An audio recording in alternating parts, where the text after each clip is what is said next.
have massive heads for some reason. I don't know where they get it from because I've got It's not okay. head. No, Yeah. no, definitely not. It's small to my size. It's what a lot of people say. It's weird. It's not okay.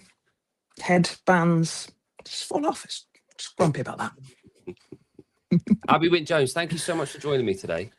Now, I'm going to ask the most British question I can. How's the weather where you are? Oh, I'm in Southeast London. Today it's okay. It's chilly, but all right. Okay. Oh, you're all right then? No rain yet. Oh, right. I think I might be getting all of the rain for the UK. Where are you? I'm on the Isle of Man, in the middle of nowhere. Yeah. It's going to be quite windy. Yeah, it's you know what? There's an old saying here: if you can weather the storm over until February, you can stay on the island, because once it gets to like March time, it's absolutely stunning.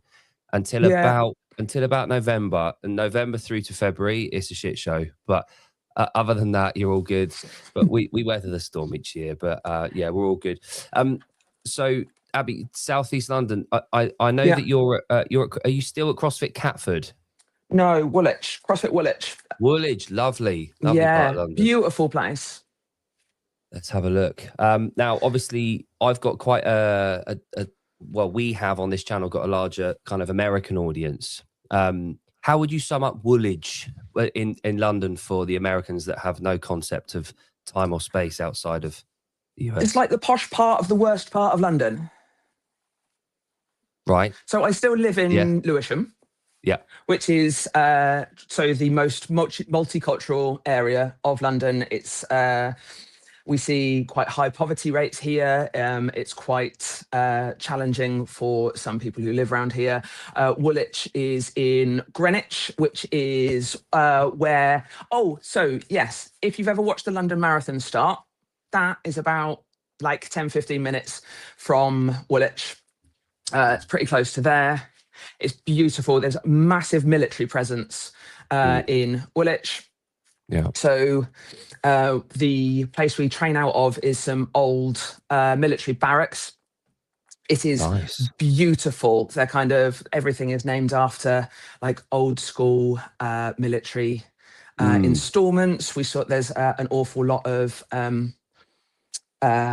there's still military barracks there. We get an awful lot of soldiers coming in to work out with us. We had a huge military presence when we did Murph, for example. It's right by the river, so it's beautiful. Nice. We can just go down there and chill afterwards. As I say chill, it's really cold along there at the moment because it's really exposed. But if you look on Google, if you go for 7R, the training club, that's CrossFit Woolwich, and that is where it is. There's just beautiful. You can run along the Thames Path, walk along the Thames Path, and just enjoy. It's kind of getting a little bit more gentrified now, so it's all getting out there. We've got the Elizabeth line and everything. It's lovely. Do you know what? Do you know what? The Elizabeth line was one of those things that now it's partly why I live. No, not partly, but it's something to do with me why I live on the Isle of Man. The Elizabeth line was going to go from Maidenhead, where I used to live, all the way through to the other side, and the house prices skyrocketed. And I was like, do you know what? If I capitalise right now, I can make a fortune. Put the 100%. House on the market, and then Putin decided Ukraine looked tasty. Lovely. So, yeah, just at the point where we were selling. So interest rates went up, blah, blah, blah, blah, blah. Anyway, perfect timing. We moved to the Isle of Man, which is lovely. Ken, hello, Ken. Rioters tuning in this early. He's from the States in chaos. It's 2 straight days. I'm sorry to hear that, Ken. Ken's from the US. Is it Minnesota? I think he's in Minneapolis. Yeah. I think. Been challenging over there the last few days. Yeah. Big Nigel in the house. Good morning, team. Nigel, love that man. He was on the show about 7-8 weeks ago now. What a guy.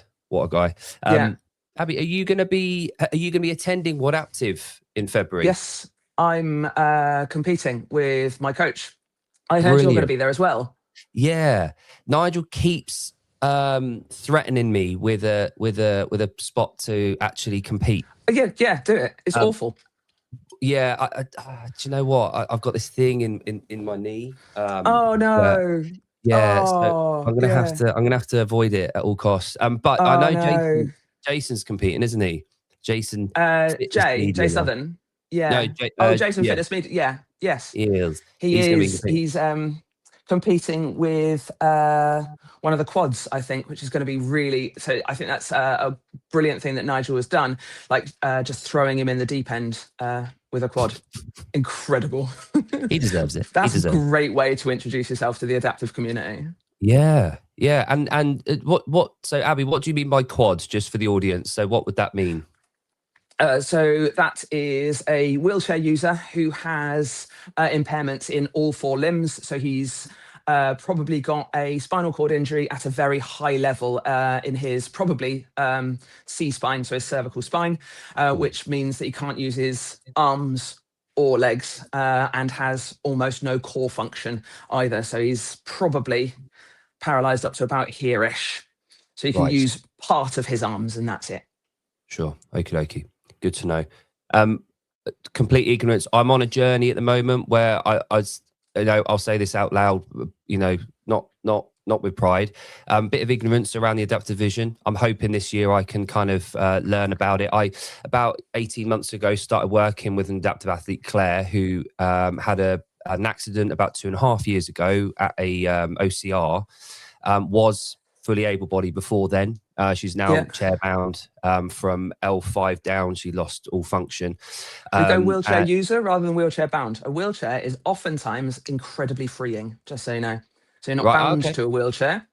A wheelchair user is someone who uses a wheelchair to get around. If you say language is important in the adaptive community, believe it or not. I'm really sorry to bring it up, but it's one of those things that is if someone needs a wheelchair but doesn't have one, that is a huge problem. A wheelchair can mean the difference between someone having access to the outside world and not.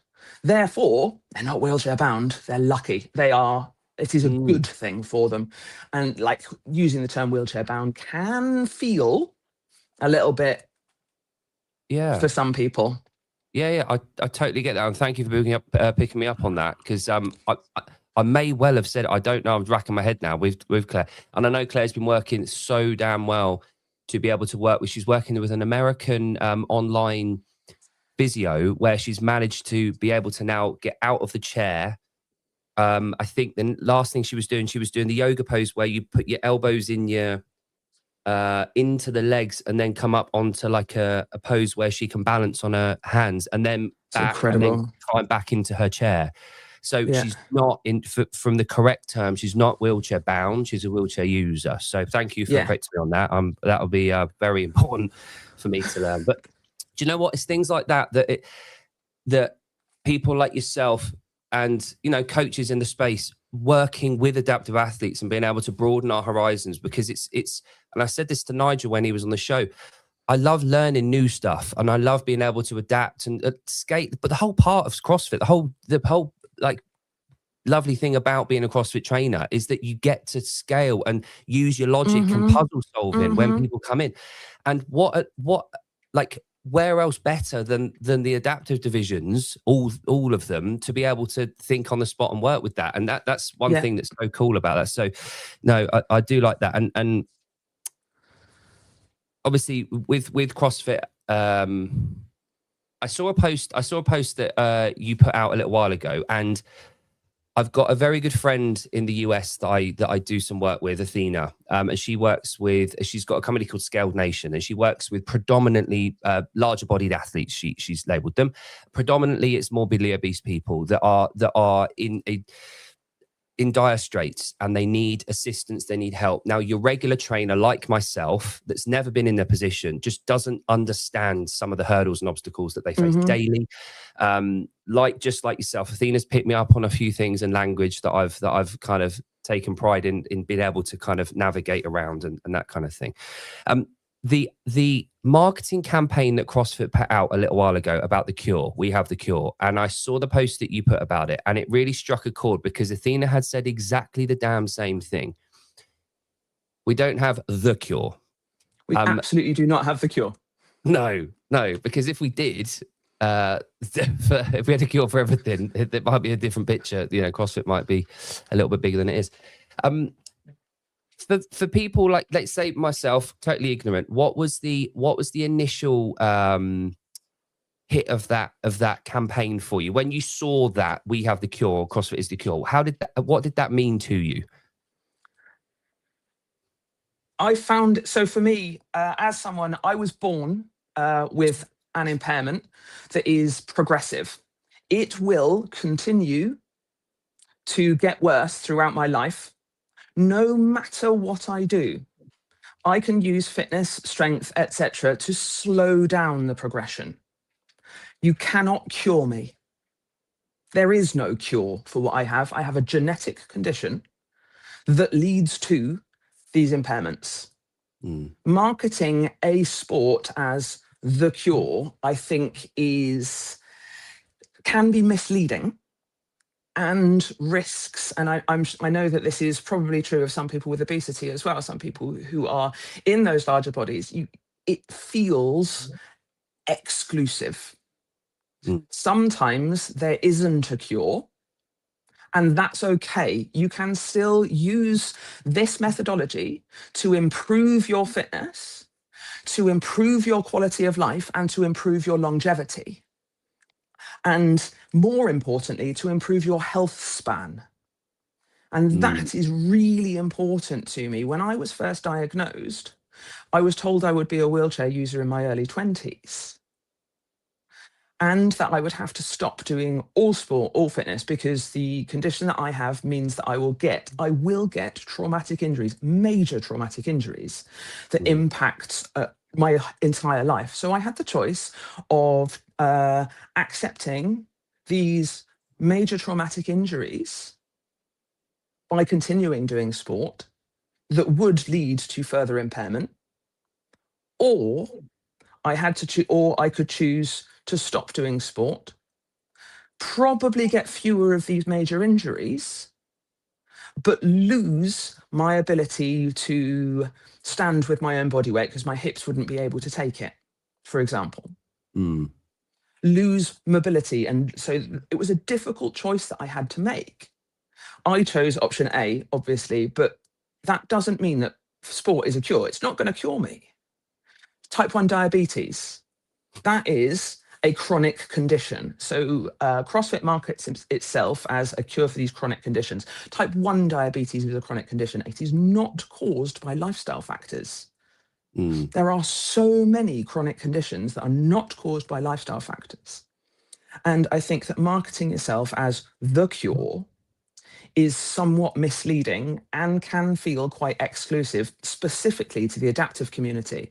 And if CrossFit is looking at improving participation within the disabled community, which it should be doing because it can support our health span, then it feels somewhat disingenuous to say that it is the cure, because there's a massive number of people within the disabled community, or every person who competes at the Adaptive CrossFit Games has a permanent impairment. Permanent, for a reason. Like, that's why we get to compete in these categories, because we can't be cured. And I think equally, CrossFit markets itself as a scientific methodology. It's based in science. If your methodology is based in science, you can't make generalized sweeping statements without the science to back you up. And I don't think CrossFit necessarily has the science to back up the statement, CrossFit is the cure. You can say improving your cardiovascular fitness reduces all-cause mortality. You can say improving your strength, doing consistent strength training, improves your quality of life, your health span, and your longevity. Those two things is not that saying those two things is that's true, and you can prove that with the science. That's not the same thing as saying CrossFit's the cure. No. And The tricky ground that I think the HQ and the brand of CrossFit face is that they are a brand and they market, and that's that their sales department and their marketing team, especially in the social media world. And this isn't me defending them, by the way. They have to come up with snappy lines that are going to recruit. Just like, and I've always had it in like there's always been this thing that I didn't like about the no pain, no gain phrase. Oh, I don't like that. No, and over the 15 years of being in CrossFit and doing this kind of thing and coaching, it struck me as we talk about, we want discomfort in our training, but we don't want pain. And I say this to my PT clients and the clients in the classes: if ever you get in pain in the gym, stop. We do not want you in pain. We want you uncomfortable. That's what we do here. We get uncomfortable. That's what we take pride in. And that no pain, no gain thing, it might have worked 50 years ago because of language limitations or whatever. But something like no strain, no gain, that might be a little bit more accurate to what we're after. But no pain, no gain, I get it. It's snappy. It's quick. People get it. It's inferred that that it's uncomfortable. It just doesn't rhyme with gain. Now, we have the cure situation.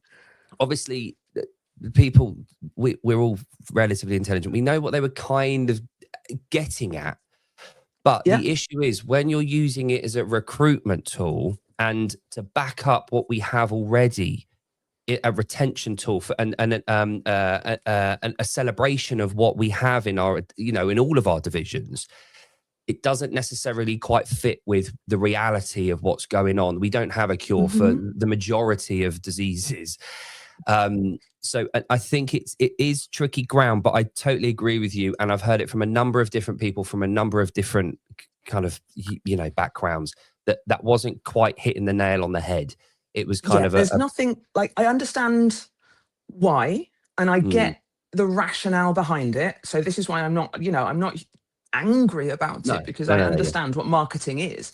Marketing is what marketing is. But actually, if you think about it, if we're talking about it as a retention tool, let's say that someone goes to CrossFit, follows the methodology, does what they do, and then they don't see an improvement in their chronic condition that is not caused by lifestyle factors.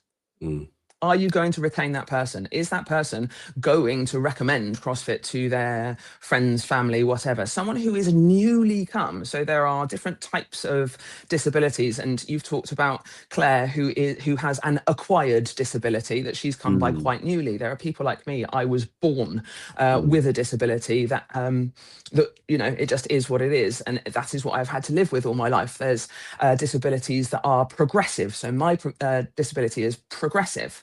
There are other disabilities that are consistent. They don't change. If you are missing a leg, you're missing a leg. With everything else that is along with that, you are unlikely to change that. There are some people, and some people with spinal cord injuries are a great example of that, who you can see some improvement in that over time if you want to, if you need to, if you can, if you put the work in. But you've got to put the work in. But this is a whole community of people. You're not retaining those people because let's say Claire joined and you'd said to her, "Oh yeah, I've got the cure."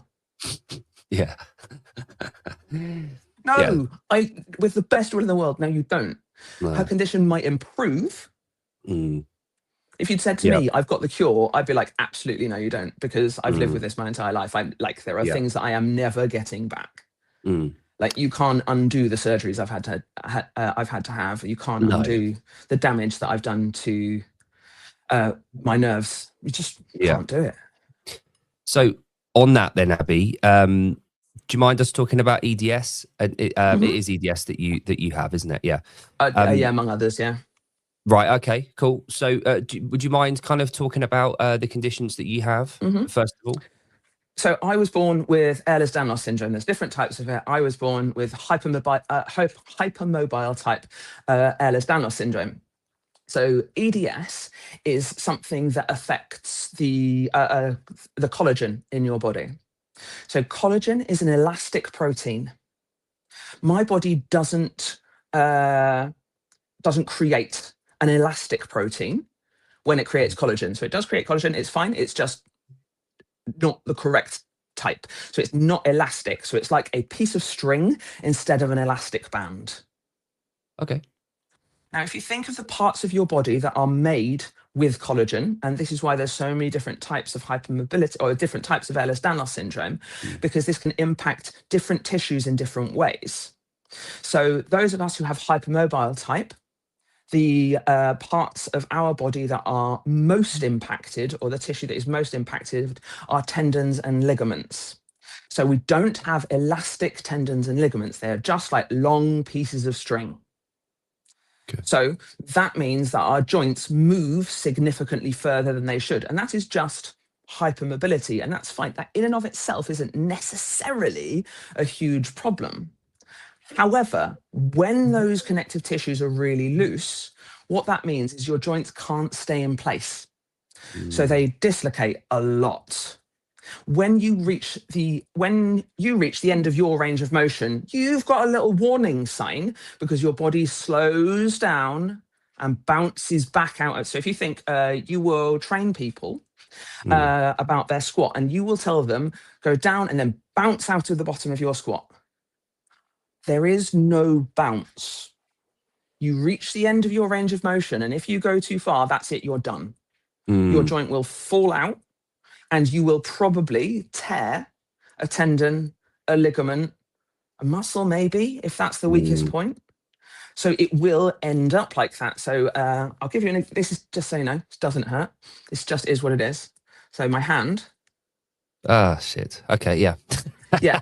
So that's not, Right. that is just the range of motion of that knuckle. That, like, that's not going beyond its normal, but it doesn't stop. There's no.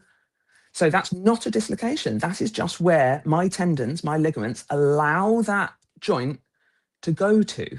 Right. If you push beyond it, then it would just snap, done. So as a result of that, you end up with an awful lot of injuries like that. And it's just what happens. So I've torn both of my Achilles a number of times. So now I have basically no mobility in my ankles.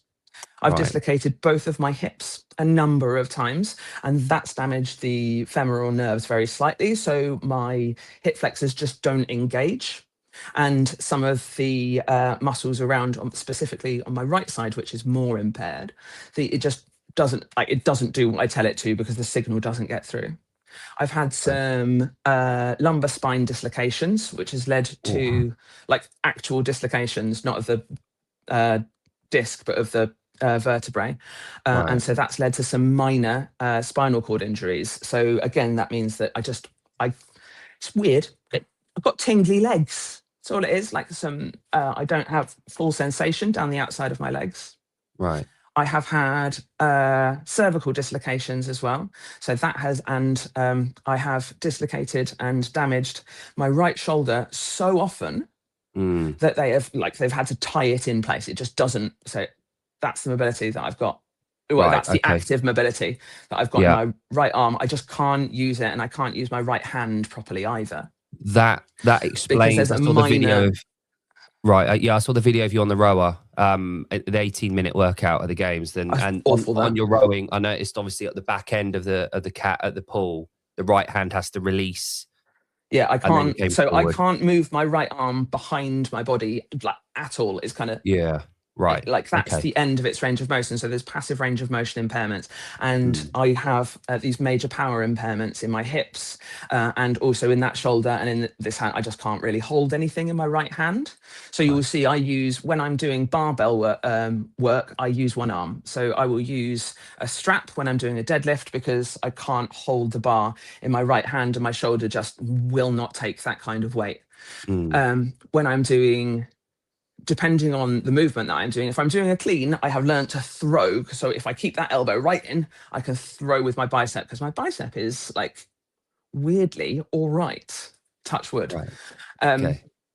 But if I'm snatching or doing anything overhead, I will just use one arm on the barbell because that arm just doesn't, I can't get it above that, and I can't take weight on it. So if I try and lift anything with my right arm, like I'm struggling to hold it here even. Without anything in my hand. If you put something in my hand, my right elbow is not moving away from my waist. Yeah. Alongside that, you have other tissues that are impaired by impacted by Ehlers-Danlos. So other things in your body that are made of collagen include your blood vessels. Ah, right. Yeah. Okay. So mine are less impacted. But again, so to normalize your blood pressure, when you stand up, what happens to your blood vessels is that in your lower limbs, they contract slightly to force your blood pressure to increase. That means the blood gets to your brain. So Right. that's how it works. Like that is Mm, how you manage your blood pressure just generally. Because the collagen in my body isn't elastic, it doesn't constrict properly in my lower limbs. right. Okay. And this leads to a condition called dysautonomia, which is an inability to regulate my own blood pressure. So, you know, sometimes when you stand up really quickly, you get a bit of a head rush. Mm, Every single time my head changes level, I get that. Now, that means if it's changing levels an awful lot within a workout, mm.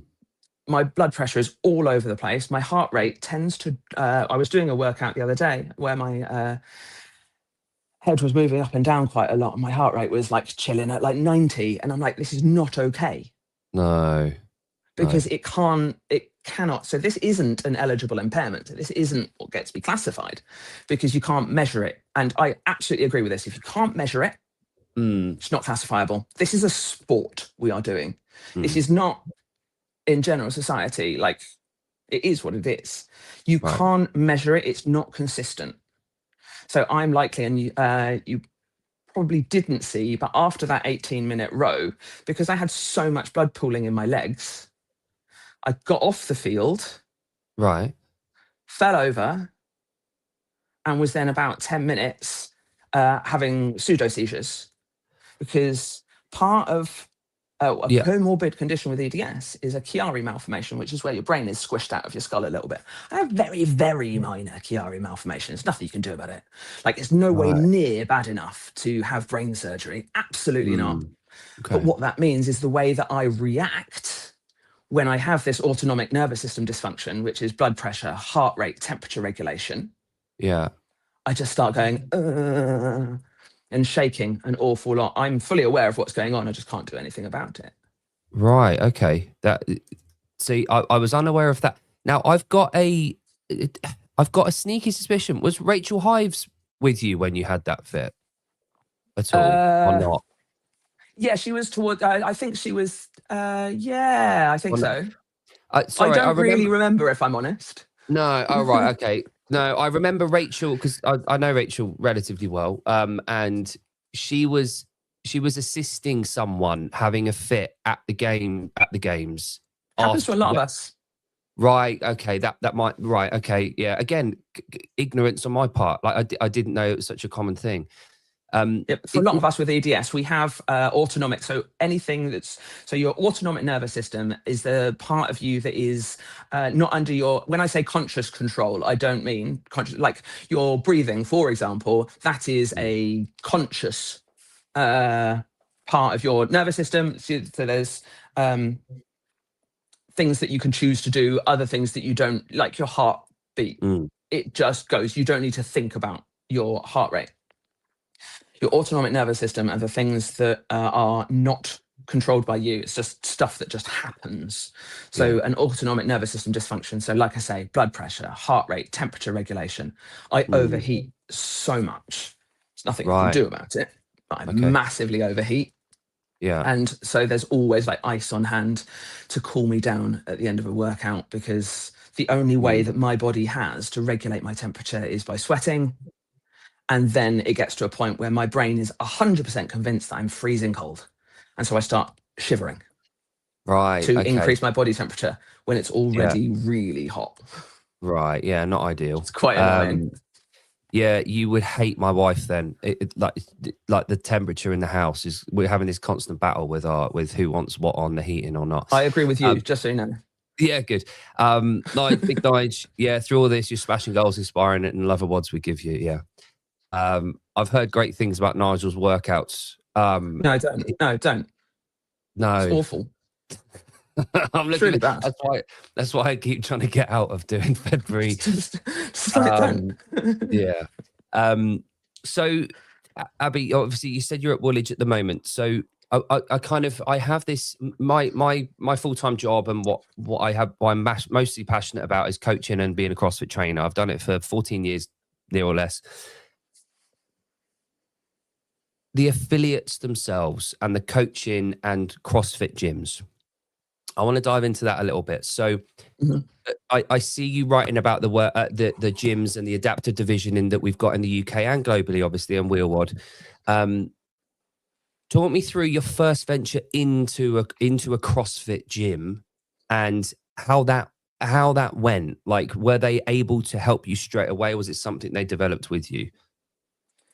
So my entry into CrossFit is one of those, it was like happenstance. So at the beginning of lockdown back in 2020, I lost access to all of the treatment that I get that keeps me on my feet. I have regular appointments to make sure. So my ribs dislocate pretty much every week. So we need to get those are one of the only parts of my body that I can't really put back in place myself, which is really annoying. So we need to put those back in. I get regular kind of, so the only things keeping my hips in joint, for example, is the muscle. That's it. Like the connective tissue in my hips does absolutely nothing. So we need to really keep on top of my work there. And equally, because the muscles in my hips don't fire properly, we need to do regular physio that will make sure that I can still use my legs as well as possible. At the beginning of lockdown, I lost all of that. And I then discovered that without treatment, I can walk for 6 weeks. And then I can't leave the house. And this is why I like, it's not wheelchair bound, it's a wheelchair user. If I had a wheelchair at that point, I would have been able to get out of the house. I wouldn't, because I was in a first floor flat, but that's not the point. And so for six weeks, it was slowly deteriorating quite quickly at the beginning of lockdown. And I had always been told, so I was first diagnosed when I was 13, which is more than 30 years ago now. And I was told you can't do anything that will strain your joints. Don't do any strength training. Don't do that, because that will mean that you get these horrific injuries. I was getting these horrific injuries anyway, because I carried on doing like endurance sports. So my background is very much an endurance sport, swimming, rowing, running, all of this. Because the goal then, when I was 13, they said you need to stay as light as you can so your hips can carry your body weight, and don't do strength training, because that will lead to horrific injuries. I carried on doing stuff anyway, which led to horrific injuries anyway, as previously discussed. But like, the goal was stay as light as you can, because then my hips would be able to continue carrying my body weight and I would still be able to live a normal life. Turns out, actually, that's not what happened. So I was able to carry on until 2020, when the whole goal of that 25 odd years was very much to stay light. I lost the ability to walk. I lost the ability to do pretty much anything early lockdown. And that as a thing kind of led to some fairly challenging mental health stuff, because I'd always been really active, and it had become the way that I managed my body weight, which like at the time was under 60 kilos, which is, I'm 5'10", 5'11". So for our American audience, that's 135 odd pounds at 5'10", which was like, for me, it was fine, but that was not fine for someone of my build. And so I just kind of completely lost hope, because I was doing everything that I could to manage my body weight, and it hadn't worked. And this early lockdown has shown me that it hadn't worked, because without outside intervention, I still couldn't walk, even though I was really light. And at that point, I just started working on getting lighter and lighter and lighter, and that was not ideal. And then randomly on Instagram, I was just scrolling through, like doom scrolling, as we did in 2020. And thing for CrossFit came up. I had previously worked with someone who did it, who was always saying, "Oh, it's great, it's great," and I was like, "Oh yeah, whatever." I don't care because I can't do these movements. There's so much impact. There's so much kind of momentum that you use, which is not a good idea for someone with my condition. I've always been told not to do that. I was just like, do you know what? The worst that could happen is that they say no. So I actually just reached out on Instagram and said, is this possible? Can we do it? And the affiliate owner just turned around and went, I've no idea. Let's find out. So, and I think that attitude made me go, oh, okay, I trust you. Yeah. Because if she'd said, yeah, of course you can, I would have been like, oh, really? What do you know? So she went away, she researched my condition, she came back to me and she just went, let's see what we can do. At the time, like I couldn't even squat to depth, just an air squat, because my hips were just not, and obviously because like mobility restrictions in my ankles, just couldn't do it. So we did that on Zoom because lockdown. And then when it started opening up a little bit, she started having classes in her garden and she would invite me along. And she just said, come do these classes in my garden so we can actually see how you move and what it is. So we started super light with just PVC pipe. And I spent a long time with a PVC pipe and absolutely no weight, just trying to get my body used to what these movements looked like. And we just learned together, and a lot of things didn't work. We failed so many times, but I think that the joy for me in CrossFit was that there was never well, you can't do that then. If I couldn't do a movement, so for example, turns out I can't snatch, can't use my arm. So instead of going, well, you can't do it then, she would go online, she would look for so she went out, there's a woman called Michelle Burnett who is incredible. She's an incredible weightlifter. She has an upper limb amputation, and the affiliate owner saw her online and said, well, why don't we give this a go? Try it, see what happens. And it turns out, yeah, I can do it. Like I can lift overhead with one arm. It was hard to get the balance and hard to work it out to start with. So it was a real slow progression. And then my current coach, joined that affiliate a little bit later on and just took a real interest in the adaptive community and how I did things, specifically gymnastics, because the thing we could never work out is how on earth is someone like me going to get pull-ups? Like, I can't reach the rig with one arm. I understand that some people can do one-arm pull-ups, but like by this point, I weigh like 85 kilos now. Shut up. I'm not lifting that much weight with one. I'm strong, but I'm not that strong. But so having someone come in who did weightlifting, gymnastics specialist, and just went, oh, this is really fun. And turning training and learning into a game and doing it together and understanding. And I think you touched on this before earlier. You don't know everything. And as a coach, you have so many opportunities to grow, and seeing that the coaches not only accepted that they didn't know everything, but also listened to my feedback and just went, when I went, oh, this isn't working, went, okay, let's work on this. And we'd work on things together. And that's kind of the thing that changed everything for me. And when I started getting really strong. So the open, back when we did it in our back gardens, yeah, that was the first time they did an adaptive open. That was the first year of the adaptive open. At that point, the way that the classification system worked, at that point, I could have qualified in the upper extremity category or the lower extremity category, but not the neuromuscular category. Right. Okay. So we picked upper extremity of those two because my arm is the one that's like, I can squat to depth without a box at that point. So that was like the important thing. And we had one of our workouts, I think it was a 3-rep max back squat, and I got 35 kilos, or 4-rep max back squat. I got 35 kilos. I was so proud of myself for being able to just squat more than the bar. Yeah. Pretty proud of that. But then like carrying on and seeing the improvement and seeing how this coaching was working.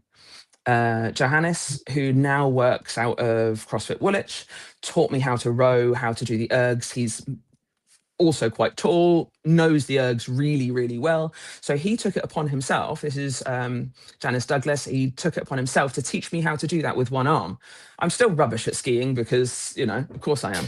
But I say rubbish. I mean, actually, I'm not that bad. My row is pretty good now. Tash Ellis, who now is, so she programs for me. She also works out of Woolwich. She did an awful lot of work on me on weightlifting. She's a British weightlifting coach. She's done the adaptive specialist training, so she's an adaptive specialist. So after she met me, she did the adaptive course. So now she does that. Joe Halliday came up with a stupid 12 days of burpees workout. I will never forgive him for that. It's always a win, that one. Whatever you do with it, you get to the round of 7 and you're like, burpees. Yeah. Oh, yeah. We did 12 different variations of burpees. Oh, lovely. Oh, yeah. Don't do that. So all of these coaches added something to what I could do. And then when Wheelwad said, well, we could put you in the neuro category because you've got 3 limbs impaired, I was like, wait, what? And that's kind of when a lot of things changed. Because 2023, I fractured my ankle 2 weeks after I tore a grade 2 tear of my good bicep. Right. That's when everything changed, because I was like, well, I've been doing CrossFit for 3 years and I'm still getting injuries like these, still happening to me. And it was devastating. But Tash said, no. That's not what we do. That's not the attitude. And having someone there in the affiliate turning around and saying, stop it. Let's focus on what we can do.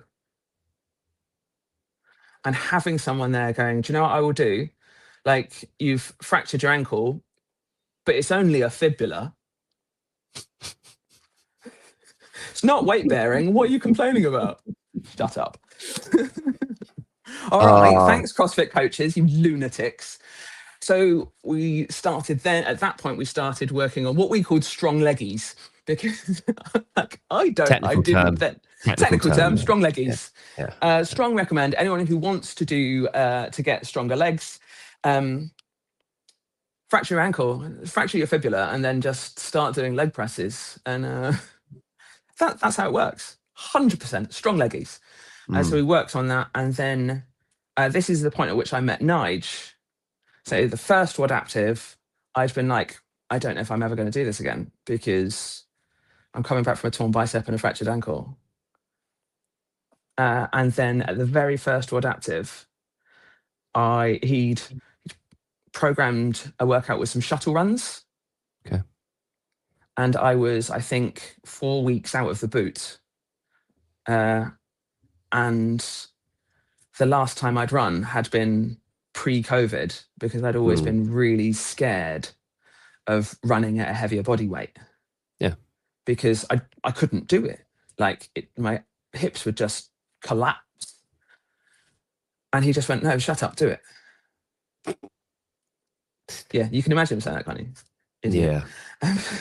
So essentially, the affiliates changed everything. They completely 180 shifted my beliefs about myself and my condition. Whereas I went in thinking, I am doing this to stay really light, but to gain some stability through my joints. That's all I wanted to do, really.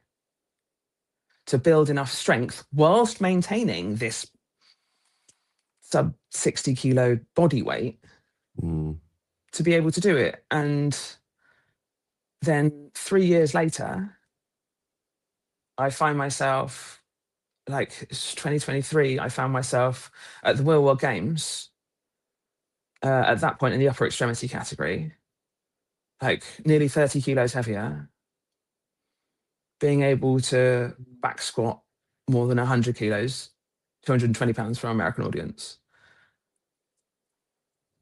And being able, all I'd lost really was the ability to run. But I could still do that for like shuttle runs. I believed at that point that being strong was what would change my life. So everything that I thought had just completely changed. In those 3 years, I'd gone from, I really need to be light, to, no, I need to be muscular. I need to be strong. I need to be able to do these things to be able to have any kind of health span. Because if I didn't, I knew what was happening. If I lost treatment, I'd be a wheelchair user within 8 weeks. Since 2023, I've taught myself to run again. Well, not since then, but like the last year or so, I've taught myself to run again. Slowly, but I can do it. I did a high rocks on crutches in London March last year. I had to do it all on crutches because my hips just wouldn't take it. And I'm doing London again, the same London, like a year later. So in like March this year, I'm hoping to do it without crutches. Wow. Because of the strength I have built even in that time on that.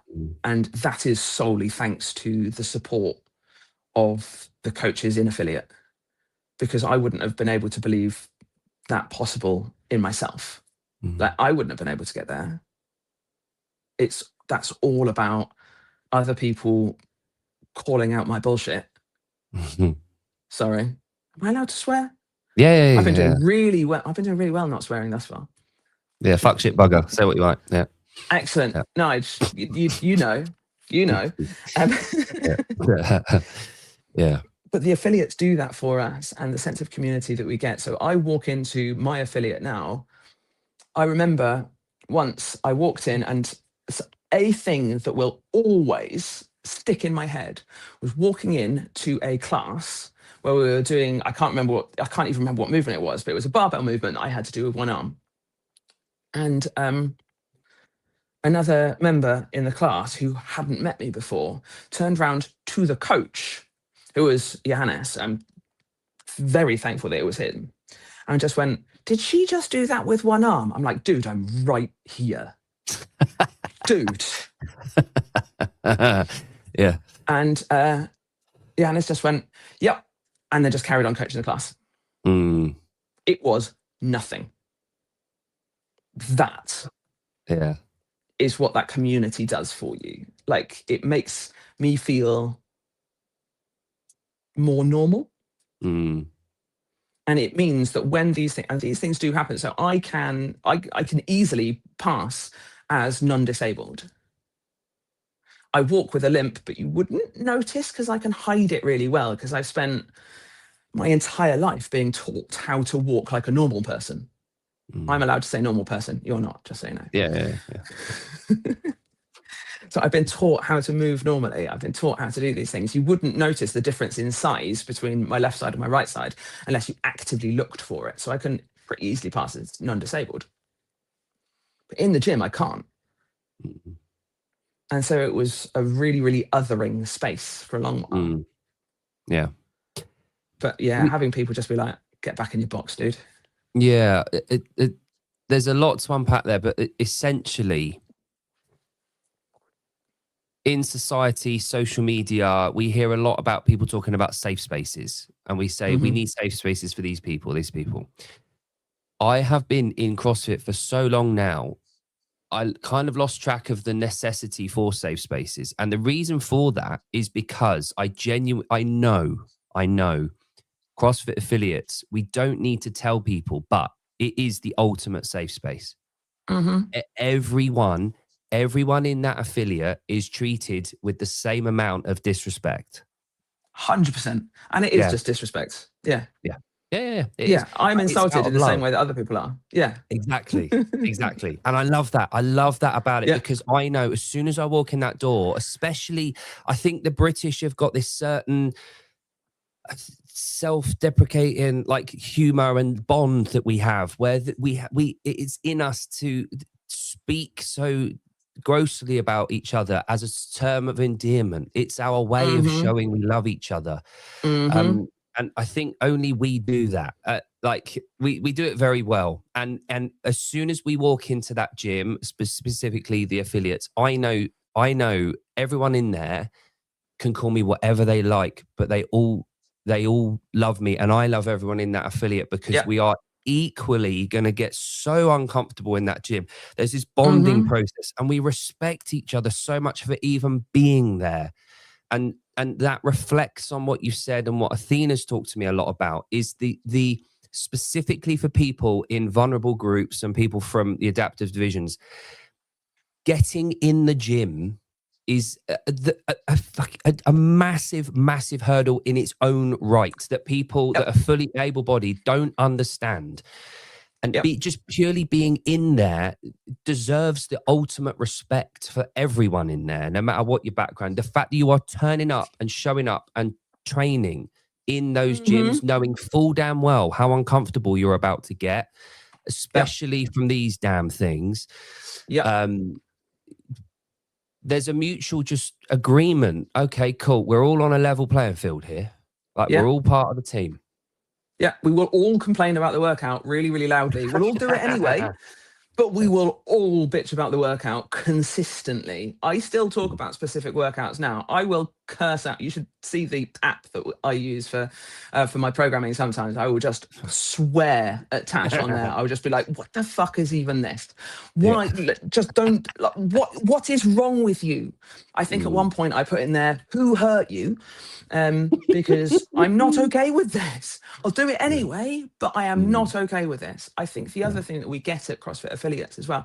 So I have seen this in everything that I do when it is obvious that I am disabled. I have never been used as inspiration porn at a CrossFit affiliate. No one has ever said, "Oh, well done you, getting out of the house." Basically, oh, well done, you got to the gym. Shut up. Yeah. Do you not know who I am? Number one. Literally, there's a medal on the wall that tells you that I am the third fittest in the world in my category. Why are you praising me? Just for like going to the shop. I hate that so much. Well done. Shop.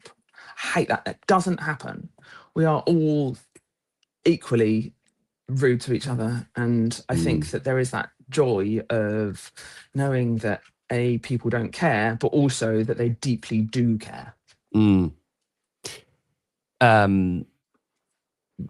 dad worked for Lamborghini and therefore Audi for about 30 years, and he used to go across to the Audi plant to do aluminium welding courses and whatnot. And the Germans there used to say that the English are like apricots. So we're soft on the outside and we're really hard on the inside. Whereas the Germans are like coconuts. They're hard on the outside and they're really soft on the inside. I mean, coconuts are empty on the inside, so that's they are. Yeah. I would. Yeah, very German. They're saying, you know, it was what they said. But I think CrossFit genuinely. I think CrossFit brings out the best in people. Because what it does, it just puts us back in our place a little bit, but it humbles us, but it also it takes us back to fundamentals of just pure hard work, community, being around a group of people that just want to work hard, just want to belong to something bigger than themselves.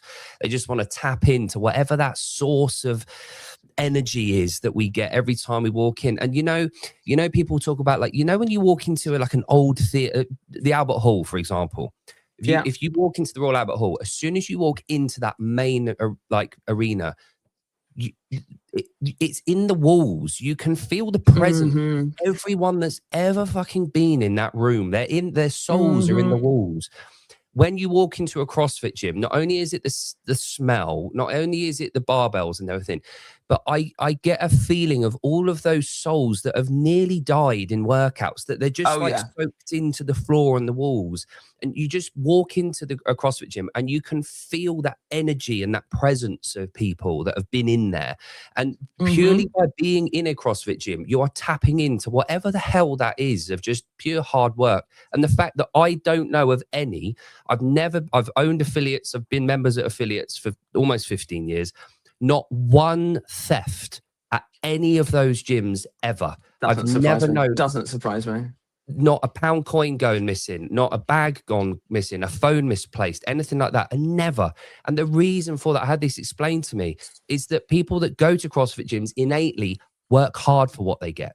We work hard. And some people have to work that little bit harder to even get in the door. But the thing is, like you've said, the qualifier there is being there. But the qualifier for what we respect is just hard work. It doesn't matter what it looks like. Hard work looks different for everyone. And what we have is a group of people. I think we've got the best of society. Just everyone in this little room that we have, that we know we can go to for an hour. And like, ooh, here's the best people. I would trust the people in my gym more than I trust the people I work with on a day-to-day basis. Even if I don't know them, I trust people in the gym who I've done one class with more than I trust some of the people that I've worked with for the last 10 years. Because that's like, I know them. I know them. I understand that that's a bias. I also don't care. I know them. I know what they put in. I would ask anyone in my gym for help. And I think that that is the ultimate thing. Because again, I don't know if it's a British thing or whatever, but we don't like asking for help. And I think that that's another thing that CrossFit has changed in me. I am way more happy to ask the people that I work out with for help. There are people, Cowboy Dave, look at him on Instagram, who I didn't ask for help, but he still insisted on being American and helping me. Absolute wanker. As you can tell, I've been doing a lot of burpees recently because at the games, I went into the final event in second place. By small margin. I came out of that final event third place by quite a big margin. Because that last workout, I got a lot of burpees in and I'm not good at them.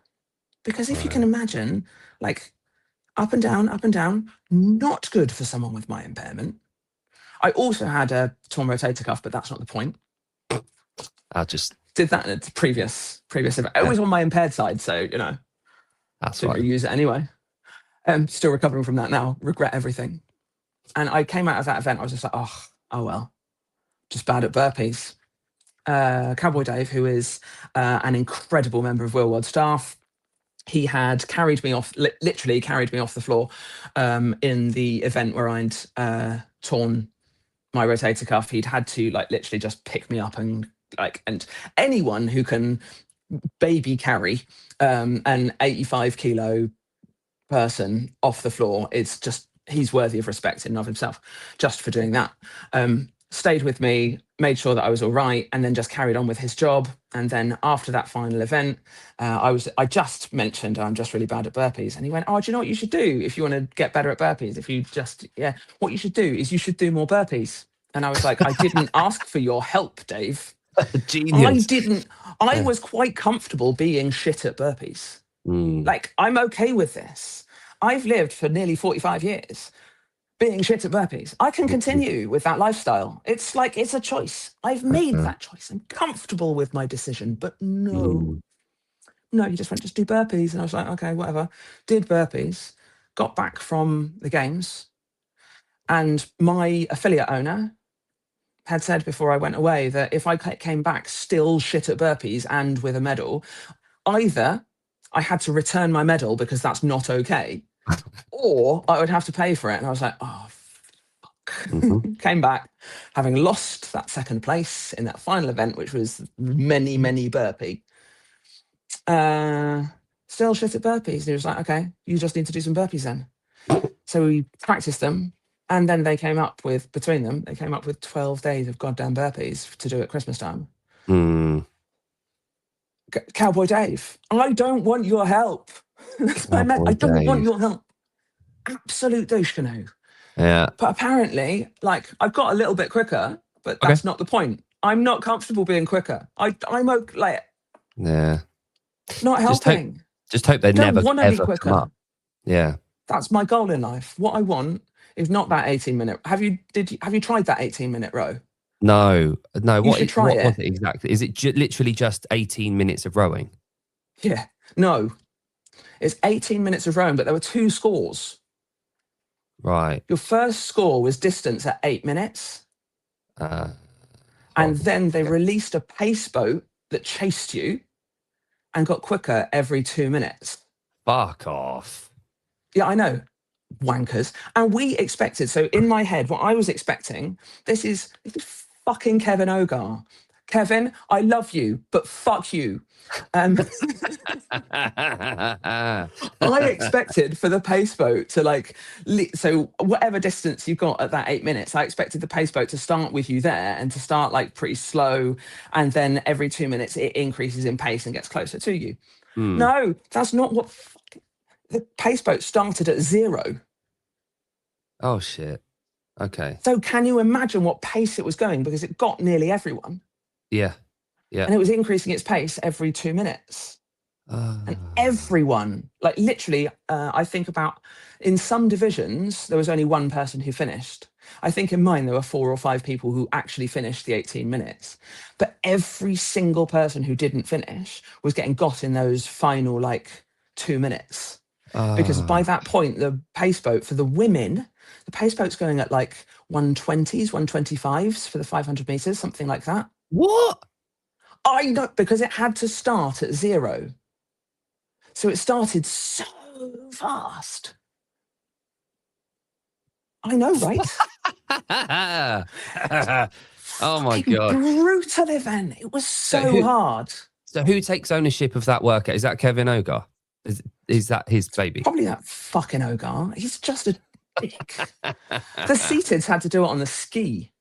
Oh man. Which is, in my opinion, even worse. But yeah, so it's 18 minutes. Your two scores are your distance at 8 minutes and then your distance at 18 minutes.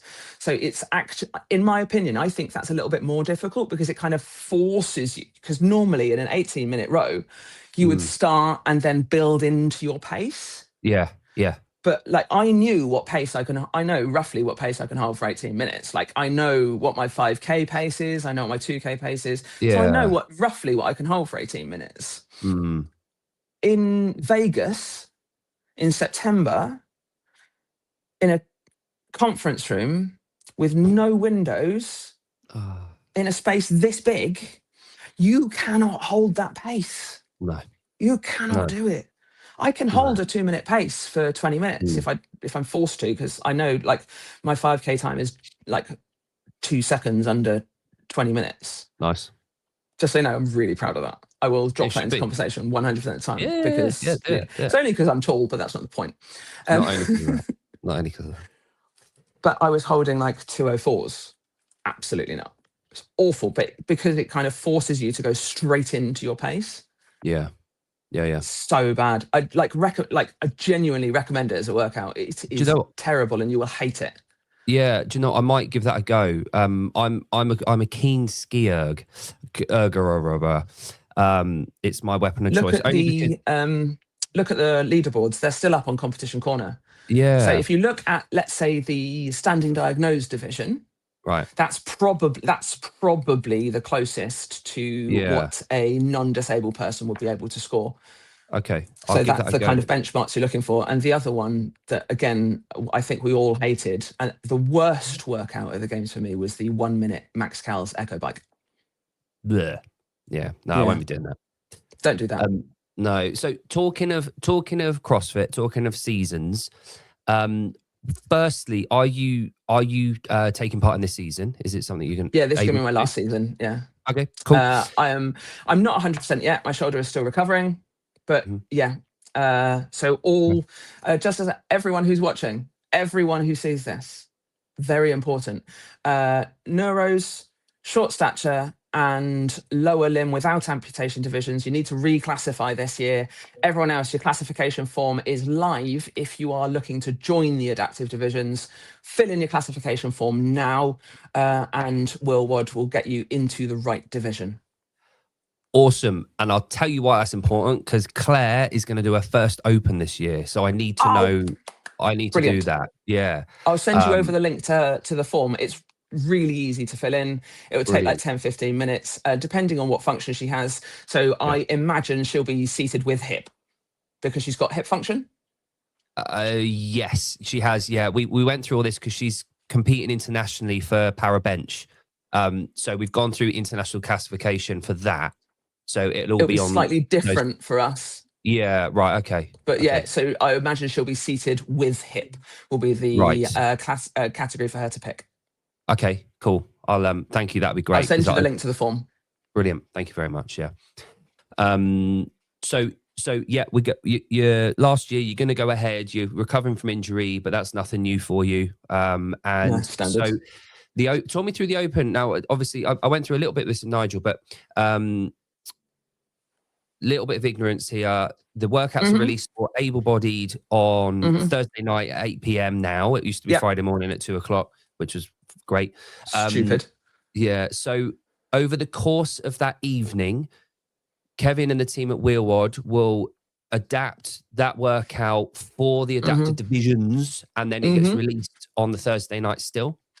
Yep, normally directly after. So when the live stream from CrossFit ends, there's normally an hour, and then the live stream from Wod starts, and we have the exact same thing as the non-disabled categories have. We have people doing the workout on the live stream. It's incredible to watch. There are absolute machines doing those workouts. I will always remember them. They're like, I think, don't tell anyone, I think the adaptive divisions are more interesting to watch than the elites. Yeah. Because shut up, how many times have you watched someone with one leg do a workout? Do you know what? I totally agree. And one of the ladies that we're way cooler. Yeah. Oh, so when we went to Ireland for Parabench, one of the doctors there that was doing the classifications, her daughter was born with one leg, or without one leg, sorry. Both same thing, really, isn't it? Both are true. Both can be true at the same time. Yeah. But her daughter was there, and she was talking to me, and she was saying, like, growing up, she's got bored of watching like able-bodied athletes. Oh yeah, me too. 100%. Yeah, and I kind of at the time I was like, "What do you mean?" Like, I got like, oh, "Okay," and then watching, because that was my first true coaching experience as a coach with an adaptive athlete. And then I thought, like, I saw all of the background just purely getting to the competition, all the classifications, the airport dramas, that like all of the shit, all of the Claire. I set off airport scanners every time. So yeah, but it was in Dublin, and going from the Isle of Man where we live over to Dublin, getting off the plane last, the ramps having to come down, the specialist equipment, the buses, the coaches, the scanners, the different routes through the airports, all that kind of shit. Claire was just going, yeah. And I was like, fuck me, this is taking forever. Like, why are we still here? This is our normal. Yeah. And then get into the hotel through the airport, and then seeing all the athletes there, I was like, every single one of these people has just been through what we've been through. And they're absolutely like, yeah, that's nonchalant. That's what we do. Yeah. And then the classifications, and then the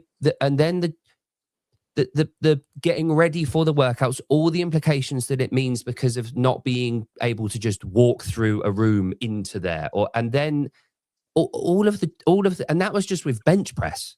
That's just one bloody movement. And then I saw that, and then I was like, we've been through all of that for 3 reps of bench press. And I was like, can I say something sacrilegious to the CrossFit community? Do you know what doesn't really impress me? Tia Toomey. Yeah. It's not really that impressive. I'm sorry. But it's got 2 legs. Yeah. So, and this was the thing that was ticking over my brain, that this girl was she's 17. So is that a girl? Yeah, let's call her a girl. Woman, Girl, young woman, whatever. woman. I sound Yeah. so old if I say young woman though. I'm only I know, but 40. like, woman is less shut up. I'm 44. A young woman is less patronizing than girl. Okay, young woman. Like, This young yeah, woman had been saying, and it made sense in my head. I was like, everything that had gone on leading up to that event, the event was just sort of the cherry on top.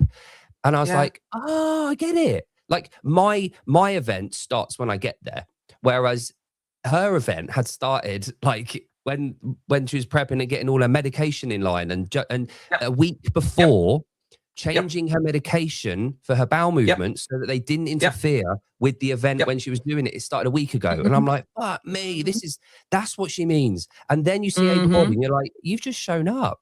Like You've just turned up, dude. so I Shut get up. that.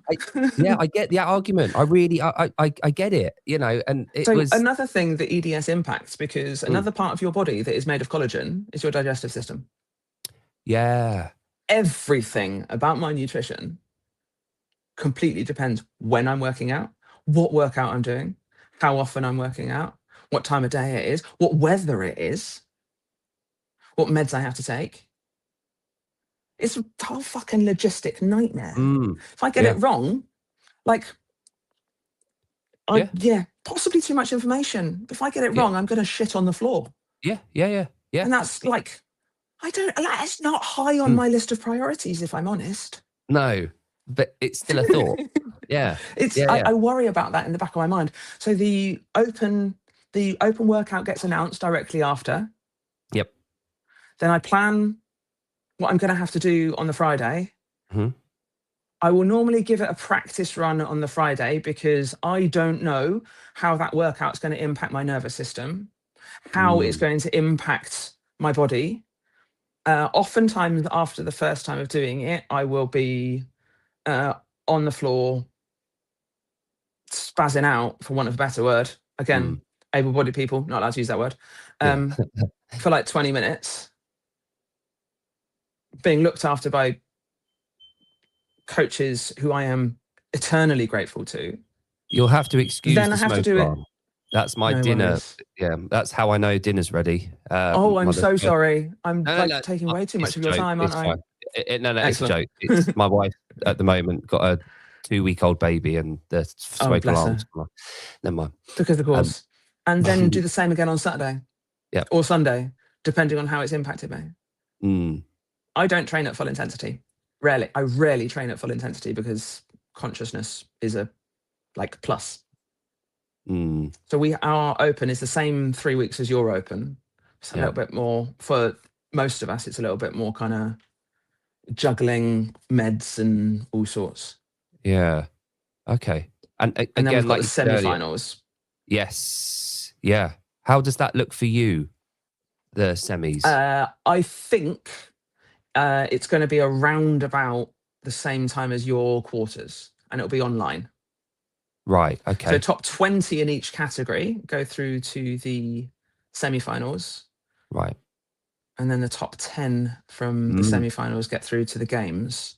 yeah. My my open is usually my lowest Right. part of the thing because it's just all cardio and moving up and down, and Mm, yeah. that doesn't work for my impairment. But Right. hopefully Okay. I'll get top 20. And correct me if I'm wrong, all of the games this year is at the same venue at the same week. So yes, same week, and we are the same dates as the elites. Amazing. So Hmm. this year is, does that, here's a question then. Do you feel like that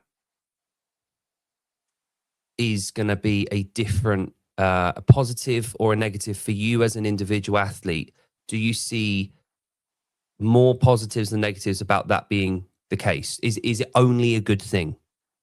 It's not only a good thing, it's primarily a good thing. So I think Mm, that it is going to be an incredible opportunity. I hope that our events will be at different times to the mhm, elites, in order that people can watch them both. And therefore, I think that it will increase eyes on our sport, I would hope that it will improve the quality of, let's say, the live stream, things like this. I mean, last year at the games and the year before when it was run by Will Wad, the live stream has been incredible, and we have had brilliant understanding from everyone. But I hope that it will improve everything across the board and get more eyes on us. I hope that it will mean that some of the elites will be able to watch us as well, which I think would be a huge thing, because that's a massive deal.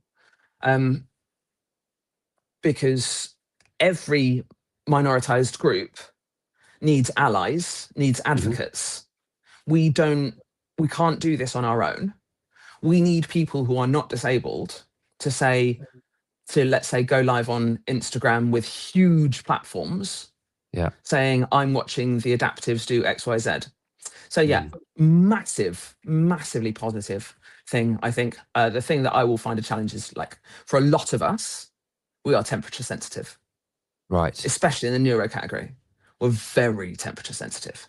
So it depends on the specifics of the location. So I look forward to seeing that and hearing that. I think that there will be higher participation in our open as well. I think that, like, generally overall, it'll be a massive positive. So I'm really looking forward to doing it. And it's one of the reasons that kind of inspired me to continue to do this year, because, like, I'm getting a bit older. Like, I'm not 100% sure that, like, I know that for the open, my shoulder won't be 100% yet. I'm barely doing anything from the rig at the moment because we're still recovering from that. So we will. Okay. I'm just gonna play it by ear, see how it goes. But it's one of the things that definitely inspired me to give this year a go. Yeah, because it'll be a whole new experience. That's great to hear, and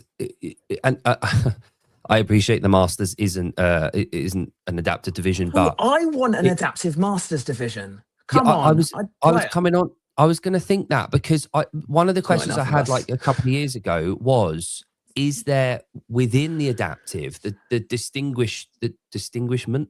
What's the word for that? Don't know. Is it distinguished that there are Masters athletes that are above 35 that compete, or is it there isn't one? Is there? Everyone's just against everyone. No, we're all just against each other. Cool. And I think that actually in the adaptive community, I'm going to say that that's a little bit more fair in the adaptive community than it is in the non-adaptive community. And the reason for why is because impairments affect everyone differently. You often see para athletes. So if you look at athletes in track and field and para track and field as a direct comparator, para athletes tend to reach their peak slightly older. Equally, you get people joining. So at some point in your life, you will probably become disabled. Yep. Everyone at some point in their lives will probably become disabled.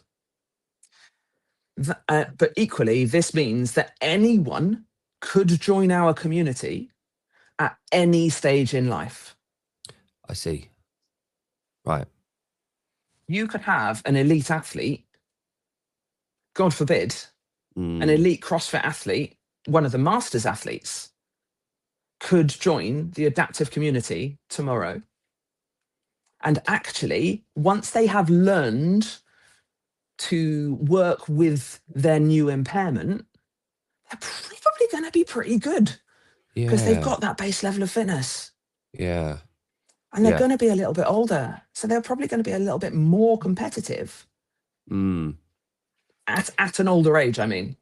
Yeah, and it's probably a numbers game as well, isn't it? Like the just participation levels. Like if you were to have 5 spots for every age group within every adaptive division, imagine that. But like absolute chaos. That'd be if ever we got to that stage, amazing. Be amazing. But at the moment, probably haven't got the numbers. No, we're not there yet. But we will. Like, I hope we will eventually. It's part of why I do it. Yeah, and again, Abby, like when if you do retire after this year, and if you become like, you know, I know you said you weren't a point of inspiration, and that wouldn't be a good thing for you at the gym level, but I'm a really firm believer in, I want to see athletes applying what they've experienced and putting it back into the sports and back into the affiliates, back into the gyms. And there was 100%. and someone like yourself that's been there, done it, knows all the rigmarole of having to go through all of this categorization. You can help be part of something that grows the division. I hope and so, yeah. And we have to take a little bit of responsibility sometimes ourselves for things that we want to happen and to change. If we want change, we have to be part of that change. Yeah, and part of why I did my level 1. Yeah, exactly. To be able to then relay that information and start your journey as that coach. But the games being under one roof has inspired a lot of, not only like I'm so glad you said that it's kind of been part of a reason why you've continued to do this year. The masters athletes as well. My mother-in-law's been to the games twice. She won Wodify. This is in the 65 plus division. She wasn't going to do the Open this year. And now she knows that she's going to be under the same roof as everyone else and all the adapters. Right? It's and so cool. She said, fuck it, I'm in. I'm doing it. Yeah. So her trainers changed. So there's you and her are two straight away people that were umming and ahhing about potentially doing it. It was a possibility, but this has sort of solidified that thing. And the other thing that you mentioned about like eyes on the sport and eyes on the adaptive divisions.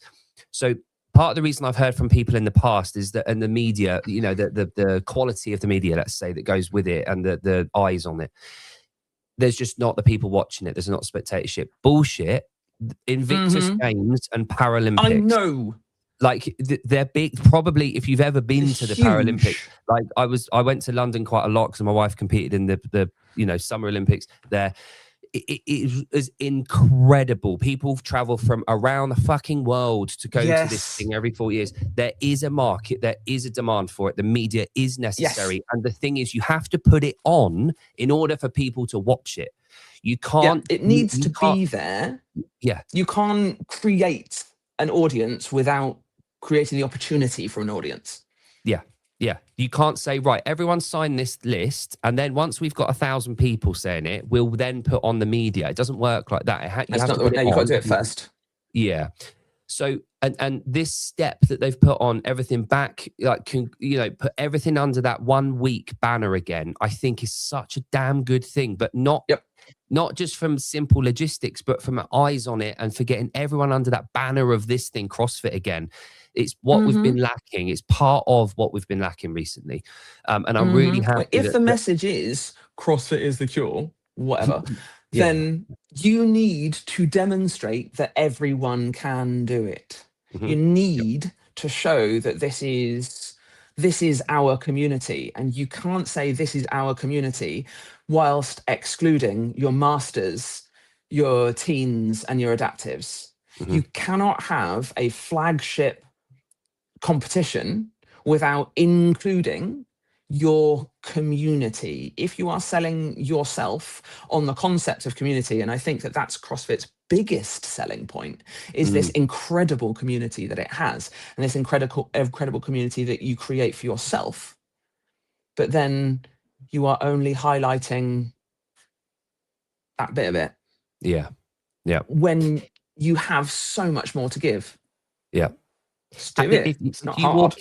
If you walk into an affiliate anywhere in the UK and you ask all the members, and I know this is going to be a shit word, but inspirational. If you ask those members deep down, who is the most inspirational person there? If you've got a able-bodied games athlete in there, you've got a masters athlete in there who's 60. If you've got an adaptive division athlete, if you've got a teen athlete, they're not going to pick the elite. They're not going to pick the elite, are they? They're not going to pick that person. They're going to pick either one of the divisions that is an athlete, or someone that isn't a fucking athlete, someone that's just conquered this massive hurdle, who's gone through a transformation that they should be fucking proud of as a micro community that they hold dear. And they're the people that CrossFit's about, really. 99% of people. And especially because everyone who walks in to that affiliate is going to be able to relate to someone, except probably, let's not kid ourselves, the elite athlete. Yeah. Because I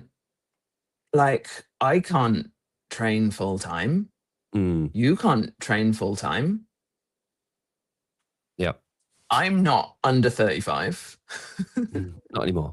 Not But at the anymore. same Standard. with this, yeah, but with the same logic, like someone like Claire, for example, that I train with, she will look at you and she will say, I can't do what you can.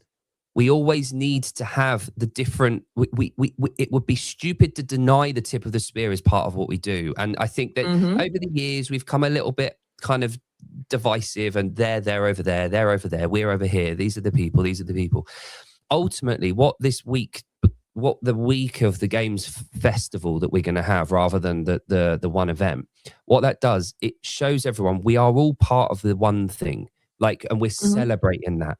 And the reason, and I went to a few events this year, I'd become a little bit disorientated with it all. I'd like, events aren't for me. I don't really care for the sport, that kind of thing. And I got challenged earlier on the year by Daniel Chaffee, who's an amazing guy.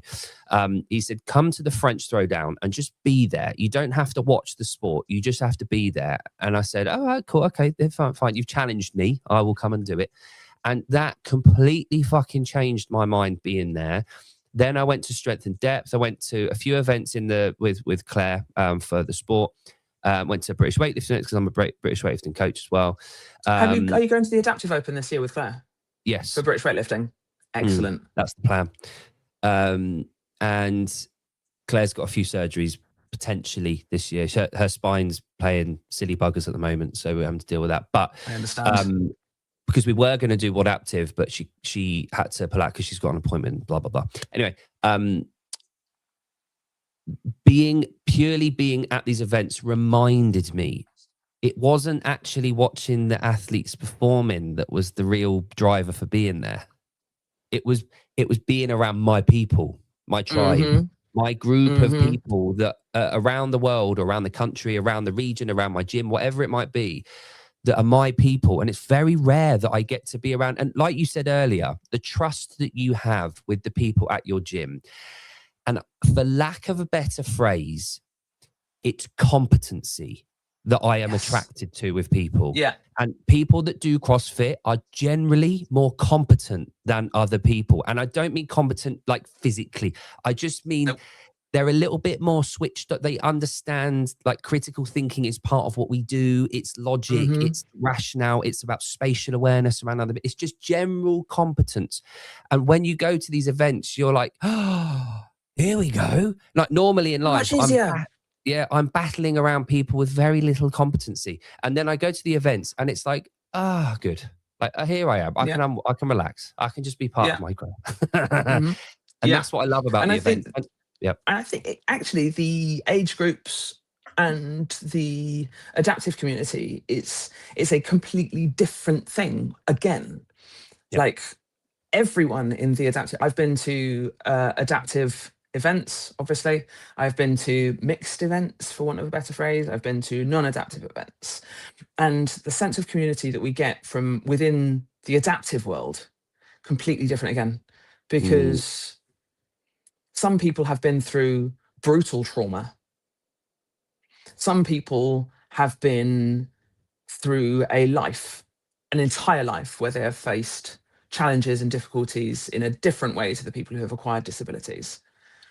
And so we can all talk and see each other on a different level. I can't really explain it to someone who is coming, and you've probably felt it yourself having gone to the adaptive events, that it's just different from the events where you don't include adaptive athletes. We don't have space, a safe space, for want of a better phrase, for disabled people, because this community is very different from the non-adaptive community. And we can talk to each other in a different language and we get it. And while I refuse to be inspiration porn, I will not be used to say, oh, well, then you. However, everyone can be and should be inspired by the disabled community and the way that we work together, the things that we can do together, And everything that we are, we like you said, we can't do this on our own. We've got to, each individual within our community has got to be a part of that change and has got to be a part of advocating for our community. And that puts that puts some extra pressure. That's some emotional impact on every single one of us. Every time we have to tell our story, and we regularly have to tell our story. Oh, what happened? Fuck you, that's what happened. Sometimes. Sorry, that was so rude. But that's good. I like that. Yeah. It does take something out of you. But equally, we must do it, and we must be willing to be that tallest blade of grass, to stand head and shoulders above the crowd and above everyone else, to demonstrate that it is okay to walk into an affiliate or roll into an affiliate or crawl into an affiliate and become part of this incredible community. Because then when you go to a Wodactive, when you go to an Adaptive Games, especially if it's alongside the elites, you get to see disabled people around you. You don't often find 100 disabled people in one room at one time. It's not common. I consider some of my absolute best friends to be people I see once or twice a year. Because they live thousands and thousands of miles away. Because no one else understands. Coaches are incredible. But you do not understand what it's like to live as a disabled person. And they do incredible work in supporting us and in making our lives easier. At the games last year, my coach taught me how to use a knife and fork, a normal knife and fork. I use, when I'm at home, because I can't hold things properly with my right hand, I use specialist ones, so different ones, like with a bigger handle, and they're weighted differently. So they are for disabled people and therefore cost 6.3 grand. That's just me bitching about the cost of being disabled. But yeah. But I thought you were gonna say chopsticks. Oh no! Weirdly, I can use chopsticks. I can't. But I find it, I can't. I find it really difficult to use a knife in my right hand. I've just got to grip it like this. But yeah, she just went, no, shut up. We went out for dinner afterwards, and she just went, fuck off, I'm not cutting that for you. Do it your fucking self. And I was like, dude, what? So yeah, I had to learn how to use a knife and fork. That's what coaches do for us. But also, she didn't realise that was a thing. Yeah. Yep. We shared a hotel room for a Wodactive. And I can't, like in the mornings when I first wake up, I can't walk because it takes a few minutes, 20 minutes, half an hour for my legs to start firing up and to just start working. So in the mornings, I have to do my exercises, have to do my stuff in the bed to make sure that when I get up, I am, my legs are going to be able to take my weight and I'm not going to pass out because low blood pressure. That's not just because you're old, is it? No, that's because I'm disabled. My alarm went off, and because it was a hotel room, it was the other side of the room. So I just yeeted myself out of the bed and crumpled. I'm used to it. That's normal for me. Turns out doing that in front of your coach who has never experienced that before is not a good idea. She was just like, what the I woke her up by throwing myself out of bed. She's going, what are you even doing? I'm like, I can't walk, all right? Just bear with me whilst I drag myself around the room with one arm. You can't prepare for that. And the adaptive community, no one in in the adaptive community would blink an eye. No. Even if they weren't prepared for it, they'd just be like, oh, for fuck's sake. And that's brilliant. It's wonderfully freeing to be able to just, it's one of the few places in adaptive events, one of the few places that you can truly be yourself. I was going to say that. Is it like a guard down thing? Are you like, I can be me? Yeah. Yeah, there are things that I will.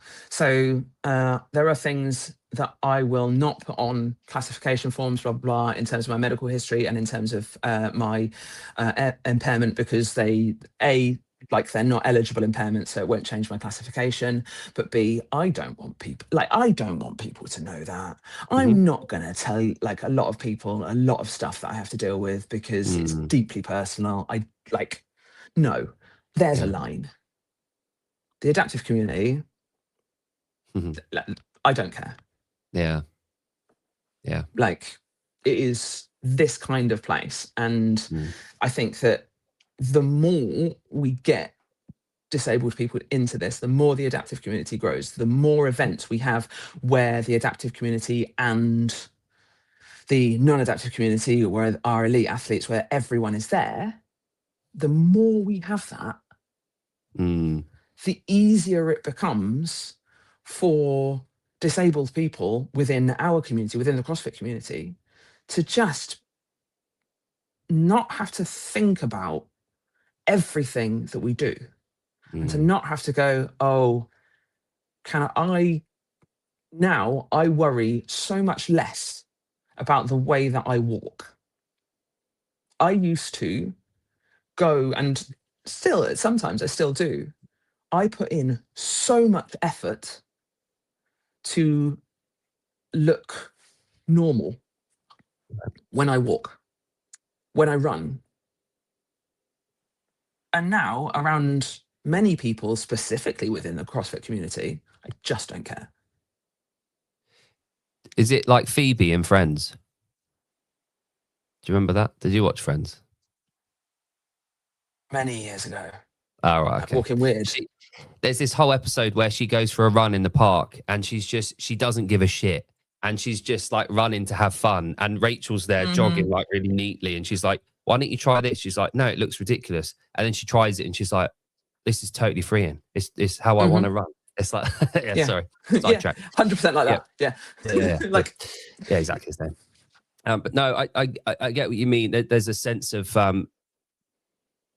letting your hair down a bit, letting your guard down, but because everyone's bringing something to the table they're willing to put in and share, and be open around each other, because you're around other people that are willing to do that, you feel less guarded around them, and that's special. It's the only place I put 100% into workouts. Yeah, because I know that I am safe. I know that if I pass out at the end of the workout, I know that if I seize at the end of a workout, I know that if I seize during a workout, I know I am safe. And I also know that because WheelWOD is incredible, because they don't go, and I'm going to say they don't go over the top when something like that happens. So if that happens in front of new people, they will panic. They'll be like, oh my God, what are you doing? Are you okay? Let's put her in the recovery position. No, don't. It just makes you look like a dweeb, dude. Such a good word. Just so you know. Let's bring the word dweeb back. There's nothing else we do. Great word. Great word. Brilliant, isn't it?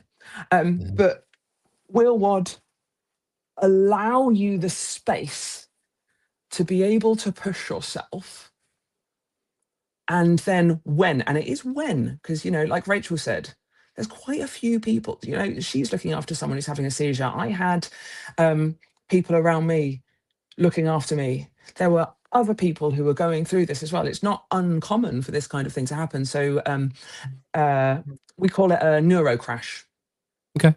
So specifically when people in the neuro category, when we push ourselves too far, like your body just stops responding, it stops working. It looks different on different athletes, but it's just, you can't, and you need certain things. And WheelWOD makes it safe for us to need those things and makes it okay for us to need those things. You fill in your medical form, you say, when this happens, so I will fill it in saying, when this happens, I need you to cool me down fast, but not by putting me in an ice bath, because that will cause me to go into shock. I need ice on my limbs. And then when that happens, there's suddenly people there with ice packs just rammed over my arms and legs. I'm just like, wow, lots of ice packs. Incredible. The medics, the volunteers, the staff at Wheelwad create an environment where it's safe for us to push ourselves, where it is, where we are less likely to have that environment anywhere else. Yes. Which is both a good thing and a bad thing, I suppose. I like that. I've never really, like, again, ignorance here. I've never really thought on those lines for performance. You're allowed, you've got full license medically and you feel comfortable pushing to that degree where you're going to, you know, something will probably I know it's going to happen. I knew that would happen after the row. Yeah. I absolutely knew it. But also, it was okay because the medical staff and Wheelwad knew also that it was going to happen and who it would happen to and how they needed to deal with it. And also that it was not unsafe. And also they know, because you tell them, if this happens, that is unsafe. They know the lines. Equally, because a lot of them have lived those lines. They know where that line is and where you need to get external support. And they absolutely trust you because I know my body way better than anyone else does. And they trust me. And I think that that is a huge thing because a lot of the time, a lot of us have experienced medical trauma where doctors, medical staff assume that they know our bodies better than we do. Yeah. And you're like, dude, you know the symptoms, you know the generalities of my condition significantly better than I do, and I'm not going to pretend otherwise. Yeah. How it impacts me, I promise you, I know that better than you do. Yeah. I've spent 45 years living in this. Yeah. I'm not, I don't know, I don't understand medicine. Like, I don't get it. Don't care. No. I know that if in a workout, so like if in a workout you see me, if you see me going pale or not sweating, I know that you need to be on hand with ice packs. Yeah. No. And Will would listen to me and trust me, and it's brilliant. Awesome. I'm hoping to get a little bit more involved in the adaptive division this year. Dude, it's incredible. It's just interesting. Like for me, just if nothing else, it really fucking interests me about the progress it can make. There's there's like a massive gap that needs to be progressed. I know. Yeah. You just sit there and you look at it and you're like, there is so much opportunity. All you need is like more bodies to do it and to support it. I hope you're going to the games. I'm hoping to, yeah. Actually, make sure you see some of the adaptives. Yeah, so I'm like 99% sure I will be going. For no other reason, if not multitude of reasons, including watching the Wodaptive and actually watching everyone else. My mother-in-law will probably qualify. So come on. Yeah, I know. But for people that I've met, people that I spoke to, all the coaches that I work with, all the athletes that I've spoken to, everything like that, and it's the 20th anniversary. It's a big fucking deal. So, I'm fully intending on attending. Also, I'm hoping to qualify. Oh, there's that as well, obviously. Like that. No, what do you mean that as well? That should be number one. That is priority. I meant that. Correct. Yeah, that aside. Other than everything, 20 years, whatever. Mother-in-law, meh. Fucker. Me. That was obvious. Yeah, that was the obvious one. But no, it's this year. I'm refocusing on British and Irish. Obviously, when I say British, I kind of I infer Ireland as well. But so Isles, British Isles, I'm really hammering down on focusing on us. I think we've got an incredible community here. We've got incredible HQ staff over here. We've got incredible gym owners, athletes, communities, events, brands. We're like the second, third biggest adaptive team out in the States last year, I think. Incredible. Second or third biggest. There's the US, Australia, us. Yeah. I found this out the other day. We have got the 4th largest number of affiliates in the world, the UK. Have we really? And we're tiny. Yeah, we've got over 500 affiliates. Yeah. That's amazing.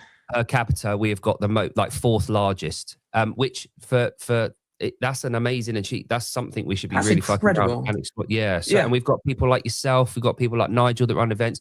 We've got Masters Divisions, the Development Divisions coaches. We've got Lucy and Harry now at the games. We've got Amy, who's from my island.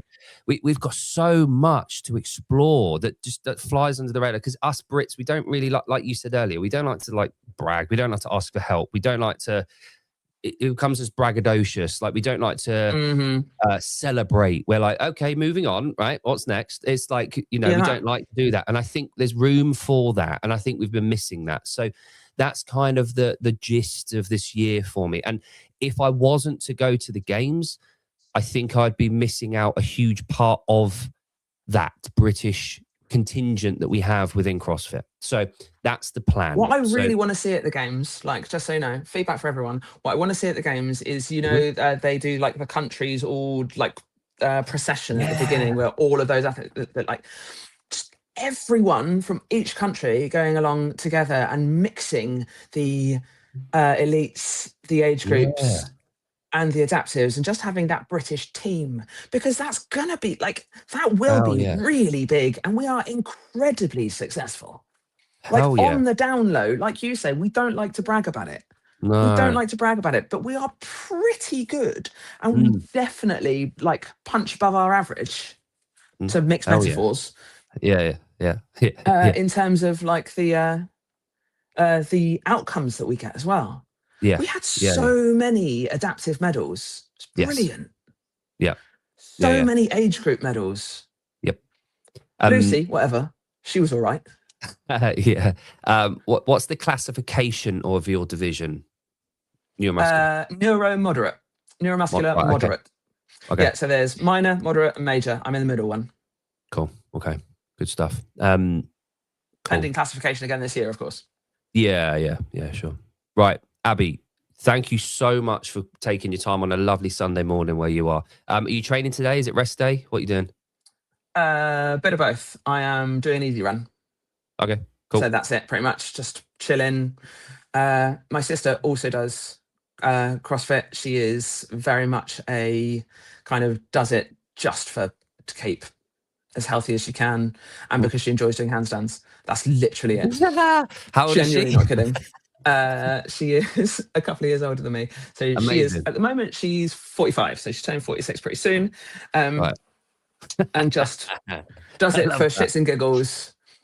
Completely, like exactly the opposite to me, entirely non-competitive, hates everything to do with exercise. It's forced to do it by people like me.